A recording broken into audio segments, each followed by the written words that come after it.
যিসকল মানুহে নিজৰ জীৱনটো লৈ সন্তুষ্ট নহয় আৰু আনক তেওঁলোকতকৈ বেছি সুখী বুলি ভাবে, তেওঁলোকৰ বাবে আজিৰ এই কাহিনীটো। আৰু এই কাহিনীটো বুজিবলৈ শেষলৈকে চাওক। এসময়ত এটা কাউৰী নিজৰ জীৱনটোক লৈ বৰ অসুখী আছিল আৰু এদিন গছৰ ডালত বহি কান্দিবলৈ ধৰিলে।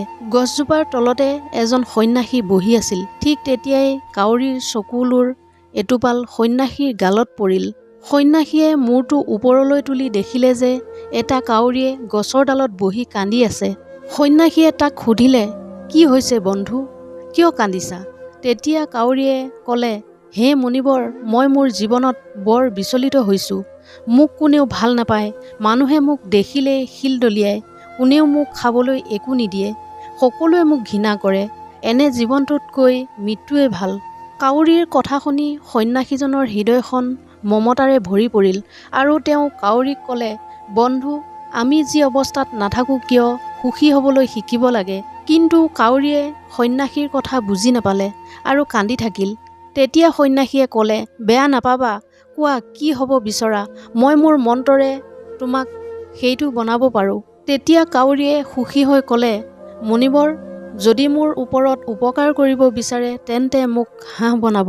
সন্যাসীজনে ক'লে, ঠিক আছে, মই তোমাক হাঁহ বনাম। কিন্তু প্ৰথমে হাঁহৰ ওচৰলৈ গৈ সোধা যে তেওঁ নিজৰ জীৱনক লৈ সুখী হয় নে নহয়, তেতিয়ালৈকে মই তোমাৰ বাবে অপেক্ষা কৰি আছোঁ। কাউৰী আনন্দৰে উৰি গ'ল হাঁহক লগ কৰিবলৈ। এটা সময়ত হাঁহ এটা সাঁতুৰি থকা দেখিলে।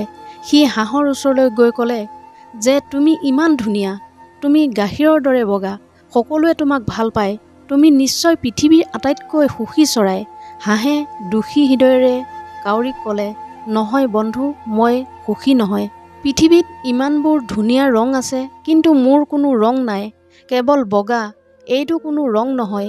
মই ভাবোঁ ভাটৌ নিশ্চয় পৃথিৱীৰ আটাইতকৈ সুখী চৰাই, সি ইমান ৰঙীন। এই কথা শুনি কাউৰীয়ে তাৰ পৰা উৰি গৈ ভাটৌৰ ওচৰ পালেগৈ। কাউৰীক ক'লে, হে ভাটৌ, তুমি ইমান ৰঙীন আৰু ধুনীয়া, তুমি নিশ্চয় পৃথিৱীৰ আটাইতকৈ সুখী চৰাই। ভাটৌৱে দুখী হৃদয়েৰে কাউৰীক ক'লে, নাই বন্ধু, মানুহে ভাটৌক পিঞ্জৰাত ৰখা দেখি মই সুখী নহয়। কোনোবাই মোক ধৰি পিঞ্জৰাত আবদ্ধ কৰি ৰাখিব পাৰে বুলি মোৰ সদায় ভয় লাগে। মই ভাবোঁ ময়ূৰ এই পৃথিৱীত আটাইতকৈ বেছি সুখী চৰাই, তেওঁ মোতকৈ বহুত বেছি ৰঙীন। এই কথা শুনি কাউৰীয়ে ময়ূৰ বিচাৰি উৰি গ'ল। বহু সময় বিচাৰি ফুৰাৰ পিছত অৱশেষত সি এটা ময়ূৰ পালে, যিটো চিৰিয়াখানাৰ পিঞ্জৰাত আছিল। সি দেখিলে যে ময়ূৰক চাবলৈ শ শ মানুহ গোট খাইছে। মানুহ যোৱাৰ পিছত ময়ূৰৰ ওচৰলৈ গৈ ক'লে, ময়ূৰ, তুমি ইমান ধুনীয়া, প্ৰতিদিনে হাজাৰ হাজাৰ মানুহে তোমাক চাবলৈ আহে, আৰু মোৰ ফালে চোৱা, মানুহে মোক দেখাৰ লগে লগে শিল দলিয়ায়। মই ভাবোঁ তুমি এই পৃথিৱীৰ আটাইতকৈ সুখী চৰাই। ময়ূৰে দুখ মনেৰে উত্তৰ দিলে, মই সদায় ভাবিছিলোঁ যে মই এই পৃথিৱীৰ আটাইতকৈ ধুনীয়া আৰু সুখী চৰাই, কিন্তু মোৰ সৌন্দৰ্যৰ বাবেই মই এই চিৰিয়াখানাত আবদ্ধ হৈ আছোঁ। যেতিয়া মানুহে মোৰ ৰঙীন পাখিবোৰ ছিঙি সজ্জাগত বস্তু বনায়, তেতিয়া মোৰ বহুত কষ্ট হয়। ময়ূৰে গম্ভীৰ হুমুনিয়াহ এটা মাৰি ক'লে, মই সুখী নহয় বন্ধু।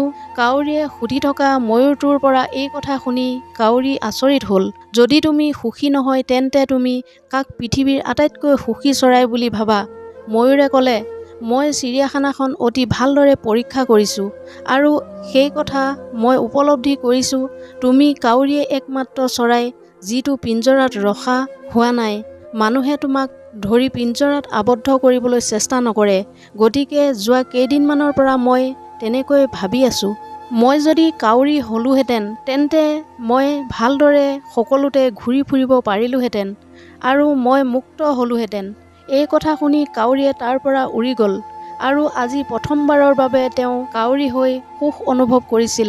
কাউৰী সেই ঋষিৰ ওচৰলৈ উভতি আহি ক'লে যে মণিবৰ, মই আন একো হ'ব নিবিচাৰোঁ, মই যি আছোঁ ঠিকেই আছোঁ। যদি আপুনি আমাৰ জীৱনটো দেখে, আমি দেখিম যে সেইটো আমাৰো সমস্যা।